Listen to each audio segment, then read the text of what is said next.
Hi everyone, welcome to Kathalokam channel. ఈరోజు నేను చెప్పబోయే కథ చందమామ కథల్లో నుంచి మాయాపుర. జయపురంలో శంకర శర్మ అనే ఉద్దండ పండితుడు ఉండేవాడు. ఆయన వేదాంగాలను ధర్మశాస్త్రాలను క్షుణ్ణంగా చదివాడు. ఆసువుగా కవిత్వం చెప్పే అసాధారణ ప్రతిభ కూడా ఆయనకు సిద్ధించింది. తన వద్దకు వచ్చే వారికి మంచి చెడ్డలు విడమర్చి చెబుతూ పౌరోహిత్యంతో జీవయాత్ర సాగించేవాడు. ఆయనంటే ఆ ఊళ్ళోనే కాకుండా చుట్టుపక్కల గ్రామాల్లోనూ గౌరవ మర్యాదలు ఉండేవి.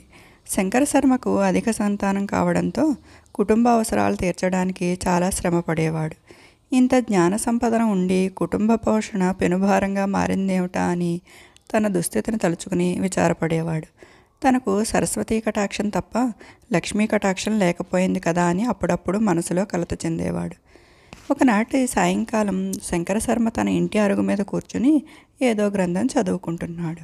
ఆ సమయంలో అక్కడికి వచ్చిన ఆ ఊరి పేద రైతు చిన్నయ్య, స్వామి, మా ఇంటి పాత గోడను పడగొడుతూ ఉంటే గోడ లోపల పెట్టెలో ఇది దొరికింది. అక్షరం ముక్క రానివాడిని, దీన్ని నేనేం చేసుకుంటాను, మీరే ఉంచుకోండి అంటూ ఒక తాళపత్ర గ్రంథాన్ని అందించాడు. ఈ గ్రంథాన్ని ఏ గంగపాలో చేయకుండా అక్షరజ్ఞానం లేకున్నా భద్రంగా తెచ్చి ఇచ్చినందుకు సంతోషం. ఇందులో విషయం తీరిగ్గా చదివి నీకు చెబుతాలే అంటూ దాన్ని పుచ్చుకున్నాడు శంకర శర్మ. మరునాడు ఉదయమే ఆయన చిన్నయ్య ఇచ్చిన గ్రంథాన్ని చదవడం మొదలుపెట్టాడు. అందులో విభిన్న విషయాలు ప్రస్తావించినప్పటికీ నవదుర్గల గురించి, అష్టవిధ ఐశ్వర్యాల గురించి విపులంగా వివరించబడి ఉన్నది. చివరగా తూర్పు కొండల్లో కనకదుర్గ విగ్రహం వెనుకగా ఉన్న గుహలోని గుప్తనిధిని గురించి సూచనప్రాయంగా తెలియజేయబడి ఉన్నది. నిధి విషయం చదివేసరికి శంకర శర్మ పరమానందం చెందాడు.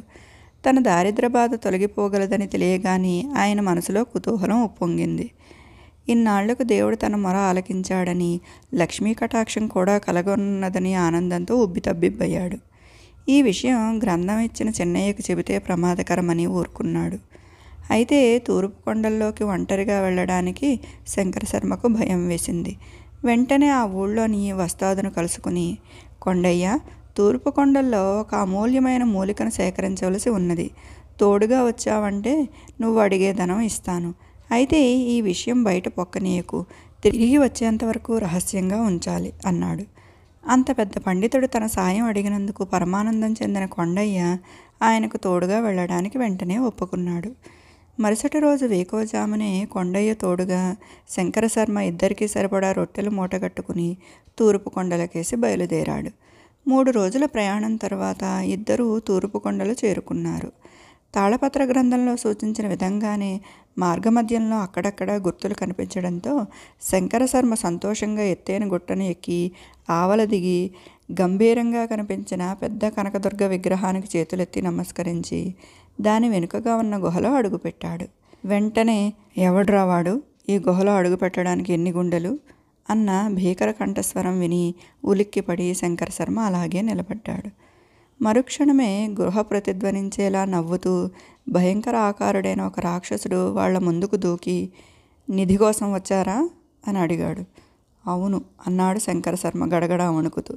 నువ్వు పండితుడివే కదా అని అడిగాడు రాక్షసుడు. అవును, అయినా అది నీకెలా తెలుసు అని అడిగాడు శంకర శర్మ. నిన్ను చూస్తుంటే అలా అనిపించింది. నేను ఒకప్పుడు నీలాంటి పండితుడనే గనక సులభంగా తెలుసుకోగలిగాను అన్నాడు రాక్షసుడు. మరి ఈ రాక్షస రూపమేమిటి అని అడిగాడు శంకర శర్మ ధైర్యాన్ని కూడా తీసుకుంటూ. నాలోని అత్యాశ తెచ్చిపెట్టిన రూపం ఇది. సరిగ్గా 30 సంవత్సరాల క్రితం నేను ఒక పండితుడిని. ఒక నిరుపేద బ్రాహ్మణుడికి ఒక ముని ఇచ్చిన తాళపత్ర గ్రంథాన్ని రహస్యంగా దొంగలించి అందులో ఉన్న నిధి రహస్యాన్ని తెలుసుకుని 3వ కంటికి తెలియకుండా ఇక్కడికి వచ్చాను. నిజానికి ఈ నిధి ఒక గంధర్వుడిది. నిధినంతా నా సొంతం చేసుకోవాలన్న నా అత్యాశను గ్రహించిన గంధర్వుడు రాక్షసుడు కమ్మని నన్ను శపించాడు. పాదాలపై పడి క్షమించి తరుణోపాయం తెలియజేయమని వేడుకున్నాను. ఎవరైనా నీలాగే అత్యాశతో ఇక్కడికి వచ్చి నీ ద్వారా అత్యాశను పోగొట్టుకున్నప్పుడే నీకు రాక్షస రూపం నుంచి విముక్తి. అంతవరకు ఇక్కడే పడి ఉండు అని చెప్పి ఆయన అదృశ్యమయ్యాడు. నువ్వు నాకు ఈ విషయంలో సాయపడగలవా అని అడిగాడు రాక్షసుడు. సాయపడకపోతే నేను నేర్చిన విద్యలకు సార్థకత ఉండదు.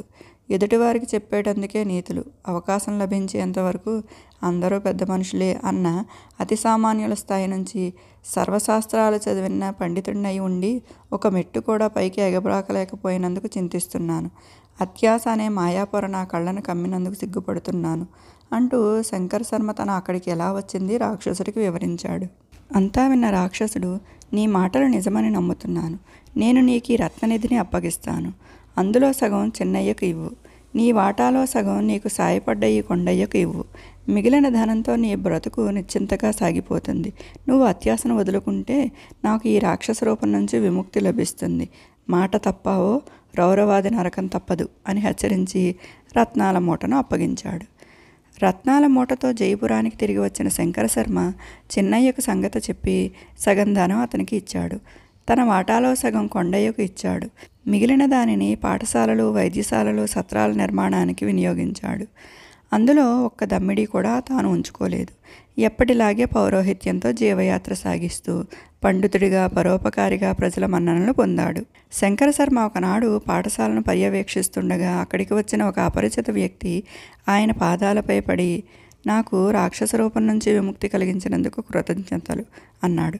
అతడు తనకు గుహలోని నిధిని అప్పగించిన రాక్షసుడని క్షణంలో గ్రహించిన శంకర శర్మ, నా కళ్ళకు కమ్మిన అత్యాస అనే మాయాపొరను తొలగించినందుకు నేనే నీకు రుణపడి ఉన్నాను అంటూ అతన్ని ఆప్యాయంగా లేవనెత్తాడు. ఇదండి ఈరోజు కథ. రేపు ఇంకో కథ చెప్పుకుందాం.